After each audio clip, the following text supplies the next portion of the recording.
कर्पूरगौरं करुणावतारं संसारसारं भुजगेन्द्रहारं सदा वसन्तं हृदयारविन्दे भवं भवानी सहितं नमामि।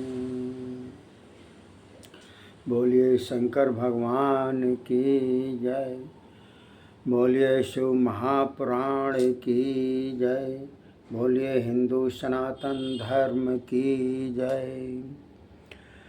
देखिए साथियों, शिव महापुराण का ये 24वां अध्याय मैं आपको बतला रहा हूँ, जिसके अंतर्गत स्थान निरांजन यानी कि आरती आदि पूजन का निरूपण बतलाया गया है। उपमन्यु बोले, हे श्री कृष्ण जी, पूजा स्थान की पवित्रता का अर्थ गंध, चंदन तथा पुष्प जल से मूल मंत्र से प्रोक्षण करें। अस्त्रों द्वारा विघ्नों का निवारण करके, कवच द्वारा अवगुंठन करके, सारी दिशाओं का अस्त्र न्यास करके पूजा स्थल की कल्पना करें। प्रथम कुशा बिछा दे, उसे जल से मार्जित करे। प्रोक्षणी पात्र, अर्घ्य पात्र, पाद आचमन आदि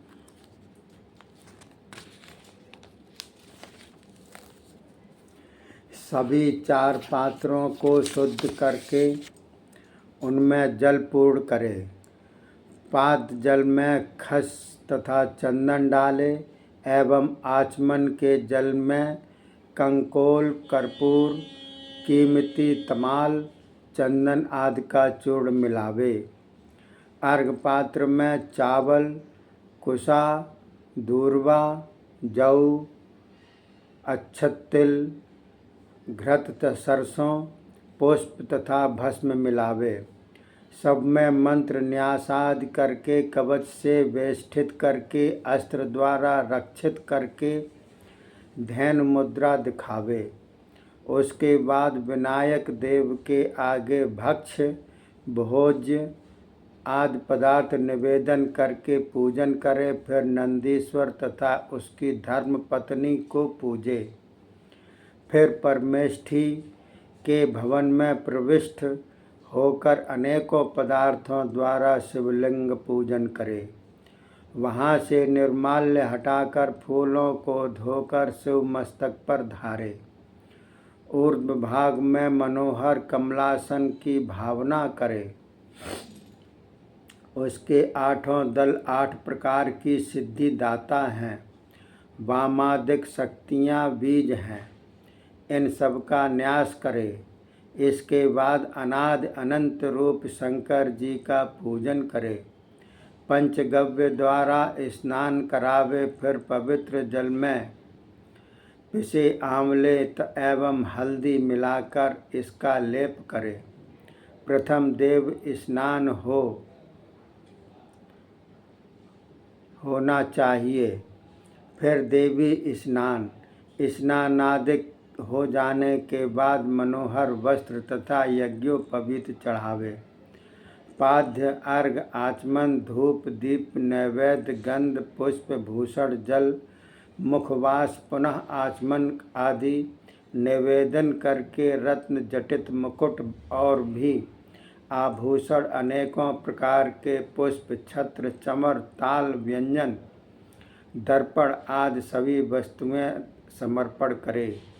मंगल गायन करके आरती उतारे। गायन बाद जय जयकार ध्वनि से देव मंदिर को गूंजित कर दे। फिर वह आरती पात्र शिवलिंग पर 3 बार फिरावे। माथे पर सुगंधित भस्म रमावे। फिर नैवेद्य तथा पुष्पांजलि अर्पण करे। जल द्वारा आचमन करावे। शंकर जी को प्रणाम करके अपराधों के लिए क्षमा मांगे। इत्यादिक पूजन यदि मानसिक भावना द्वारा किए जाएं तो परम फल की प्राप्ति होती है। शिव पूजन के पहले कभी भोजन ना करे, चाहे प्राण भी निकल जाएं।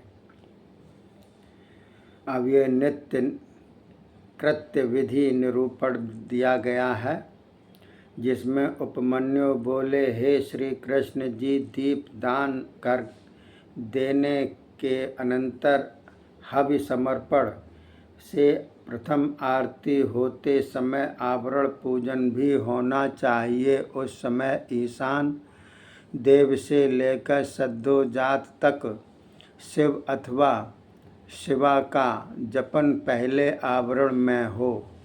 हृदय से लेकर अस्त्रन्यास तक पूजन करे। पूर्व में इंद्र, दक्षिण में यम, पश्चिम में वरुण, उत्तर में कुबेर, अग्निकोण में अग्नि, नैऋत्य में नैऋत्य, वायुकोण में वायु की, इस प्रकार क्रमशः सबकी पूजन करे। कमल से बाहर प्रजादिक वज्रादिक आयुध पूजे। सभी स्थानों में 8 लोकपाल पूजे। फिर देव देवी का दर्शन करके आवरण देव की पूजा करे। योग, ध्यान, जप, होम इत्यादि कृत्यों में 6 तरह का नैवेद्य होना चाहिए। उसके बाद कर्पूर, कंकोल, जावित्री, कस्तूरी, केसर, मृगमद, सुगंधित पुष्प आदि आदि अर्पण करे। घृत का दीपक जलावे। फिर हस्तदंत निर्मित आसन तथा दिव्य छत्र, चंवर, भेरी, मृदंग आदि आदि निवेदित करे। अपनी शक्ति से किया हुआ शिव पूजन धनवान तथा निर्धन दोनों को समान फल देता है। हे श्री कृष्ण जी, सब में सबसे गुप्त तथा विशेष बात तो यह है कि शिव में अनन्य भक्ति हो तभी तो प्राणी की मुक्ति होती है। अब इसमें सांगोपांग पूजन विधि बतलाई गई है। उपमन्यु बोले, हे श्री कृष्ण जी, शिव पूजन तो परम फलदायक है। बड़े बड़े पापी, ब्रह्म हत्यारे, मद्यप, चोर, गुरु पत्नी को कुदृष्टि से देखने वाले व्यभिचारी पुरुष भी यदि मंत्रों के बिना भी शिव पूजन करे तो उनके सभी पाप तुरंत क्षीण हो जाते हैं। इसी कारण पतित पुरुषों को अवश्य ही शिव पूजन करना चाहिए। बंधन में पड़े मनुष्य के बंधन मुक्त हो जाते हैं। शिव पंचाक्षर मंत्र की उनका निस्तारक है। जो भी 3, 2 अथवा एक ही बार भी पंचाक्षर मंत्र से शिवार्चन करता है वह तो साक्षात महादेव हो जाता है। यह मानव जन्म अत्यंत कठिन मिलता है। इसको पाकर जो शिवार्चन नहीं करता वह अपना जन्म खो रहा है। पूजन अर्चन करने वालों का ही जन्म सफल है। अतएव शिव पूजन भक्ति प्रत्येक मनुष्य के लिए आवश्यक है। इसके समान तो कोई धर्म भी नहीं। पूजन करने के अनंतर पारिवारिक पुरुषों को तथा अन्य जीवों को भी प्रसाद बांटना चाहिए। अब अग्निकृत्य विधान इसमें दिया गया है। उपमन्यु बोले, हे श्री कृष्ण जी, अब मैं आपको अग्नि कार्य सुनाता हूँ। अग्निकृत्य तो कुंड, स्थल, वेदी, लोहे के पात्र अथवा मिट्टी के पात्र में कर्तव्य है। उसमें विधि पूर्वक अग्नि स्थापन करे। फिर शिव पूजन करके हवन करना आरंभ करे। कुंड का बनाना तो पहले कहीं विधि के अनुसार हो। उस कुंड के चारों तरफ 3 मेखला होनी चाहिए। पीपल के पत्ते के समान किंवा हाथी के होंठ की भांति कुंड में योनि रचना करे। फिर कुंड को मृतिका गोबर से लीपे। पात्र मांजकर अग्नि से तपाले। जिस वेदोक्त सूत्र के अनुसार हवन करना हो उसे कुंड में लिख दे, फिर कुशा पुष्पों से प्रोक्षित करे। अग्निदेव के आसन की भावना करे। पूजार्थ तथा हवन के लिए सभी साधन सामग्री सिद्ध कर रखे।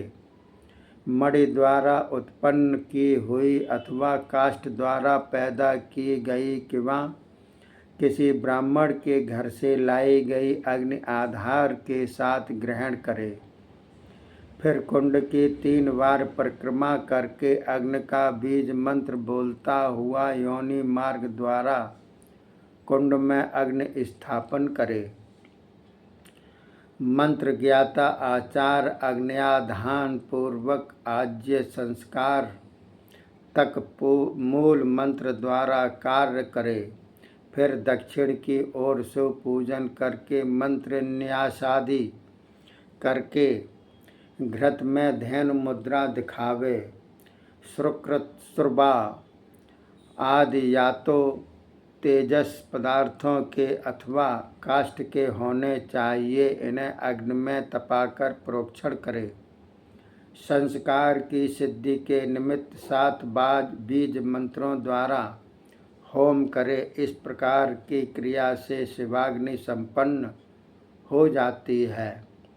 फिर शिव आसन स्मरण करे। उसी में अर्धनारीश्वर शिव का आवाहन करके पूजन करे। फिर दीपक तक सिंचन करे। समिधाओं का होम करे। समिधाएं तो 12 अंगुल जितनी ढाक की होनी चाहिए। दूर्वा दलों की भांति घृत की आहुतियाँ दे। धान की खीलें, जौ, सरसों, तिल इन्हें घृत में मिलाकर होम करे। घृत की आहुतियाँ तो श्रवा द्वारा सामग्री की हाथ द्वारा आहुतियाँ दे। यदि सब चीज़ें न मिल सकें तो एक ही के द्वारा हवन करे। फिर 3 प्रायश्चित आहुतियाँ दे। फिर बाकी बचे घृत को श्रवा में भर ले। उस पर एक पुष्प रखे। धर्म के साथ मूल से दीप कर ढाँप कर वेश तक मंत्र द्वारा जो जितनी धारा द्वारा हवन करे। फिर विसर्जन करके अग्नि की रक्षा करे। फिर अग्नि में आसन कल्पित करके प्रथमवत आवाहन करे। देव देवी का पूजन करके कार्य समाप्त करे। वह भस्म अपवित्र स्थान पर न डाले। उसे लेकर मंत्र द्वारा धारण करे। देव विसर्जन कर लेने के बाद भस्म ग्रहण करे। यही भस्म चंड भस्म कहती है। अग्नि कृत्य समाप्त हो जाने पर शिव शास्त्रानुसार बलि कर्म करे। विद्यासन कन्यासन करके मंडल को लीप ले।